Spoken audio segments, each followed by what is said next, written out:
Imagine being humiliated in front of a crowd, your passport ripped to shreds, your identity mocked just because of your skin color. Now imagine the person doing it has no idea you're not just any passenger, but a high-ranking FAA inspector undercover, with the power to shut down the entire airline. What happens next will leave jaws on the floor. If you believe in justice, truth, and powerful comebacks, then stay right here. Don't forget to subscribe for more unbelievable real-life stories that shake the world. Now let's get into it. Was a Monday morning, and the JFK International Airport buzzed with its usual chaos. But hidden within the monotony of travel was a storm brewing at Gate 14 Bytes, a storm about to make history.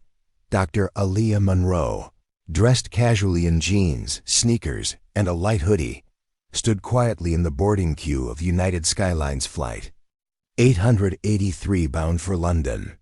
No one knew her name, no one recognized her face, and that was exactly how she wanted it. For over 12 years, Aaliyah had served as one of the youngest Federal Aviation Administration senior inspectors in history, an undercover compliance enforcer trained to detect racial profiling, procedural failures, and illegal discrimination within global airline operations. But to the woman behind the gate counter, a sharp-lipped brunette named Karen Whitmore, Aaliyah was just another problem passenger.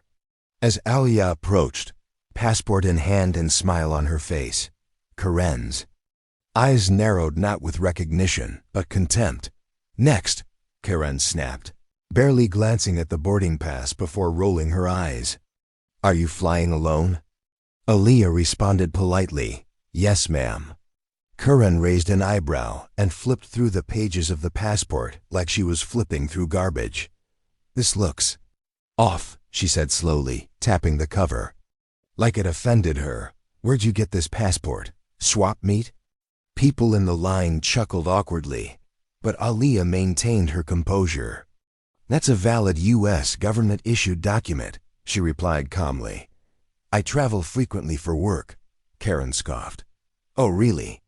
What work is that? Braiding hair or selling oils at the mall?" That's when it happened. With a dramatic flourish and spiteful glare, Karen tore the passport in half. Then again, the line gasped. Aaliyah's body froze not in fear, but in silent calculation. Behind the veil of calm, her inspector instincts kicked in like wildfire. She took out her phone, opened her hidden FAA verification app, and started recording. "I'm going to have to ask you to step aside," Karen barked. "You're not boarding this plane." "I agree," Aaliyah said flatly, her voice now calm but ice cold. "No one's boarding this plane." Karen blinked, confused. "Excuse me?" That's when Aaliyah reached into her jacket and revealed a gold badge engraved with the FAA seal. Karen's face went pale as the nearby TSA officer's radio crackled. "All security units, stand by at gate 14 BFA, a enforcement officer requesting." Full operational lockdown. Within seconds, a team of armed TSA and airport police approached, eyes sharp and posture rigid. Passengers began recording. "You see," Aaliyah said to Karen, her voice still measured, "this was a sting operation. I've been investigating United Skylines' pattern of racial discrimination against passengers of color. Your name just jumped to the top of a very long list." Karen stammered, trying to backpedal. I didn't mean to." Her passport looked fake, but Aaliyah didn't blink. "You destroyed a federal document. You mocked a U.S. citizen. And you've embarrassed this airline on video in front of over 100 witnesses." As federal agents cuffed Karen and escorted her away, murmurs of support rose from the crowd. Some even clapped. But Aaliyah wasn't done. "Let's inspect the cockpit logs," she instructed the TSA chief. "Flight 883 is grounded pending full FAA review. I want every maintenance record, pilot transcript, and staff personnel file from the last 90 days pulled by noon." The pilot who'd come out to see what was going on turned pale too, recognizing her badge. The passengers were escorted back to the lounge, while Aliyah worked behind closed doors, uncovering one bombshell after another. Fake maintenance sign-offs, improper flight logs, a pattern of complaints buried under falsified internal reports. And yes, other gate agents accused of profiling. She conducted interviews, seized hard drives, and within 36 hours, the FAA had suspended United Skylines' international license.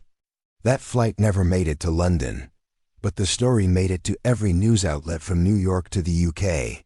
Chapter 2 began with a press conference. Aliyah standing before a podium at the FAS regional office, media cameras flashing, while Karen's mugshot was projected on a screen behind her. "This is what accountability looks like," Aliyah declared. "We do not tolerate discrimination. We do not ignore injustice. And we do not allow anyone, especially airline staff entrusted with passenger care, to violate basic human dignity." But the twists weren't over.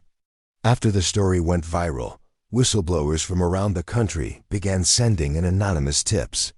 Airlines, bus terminals, even cruise lines, racism disguised as policy was being exposed, and Aliyah had become a symbol of it.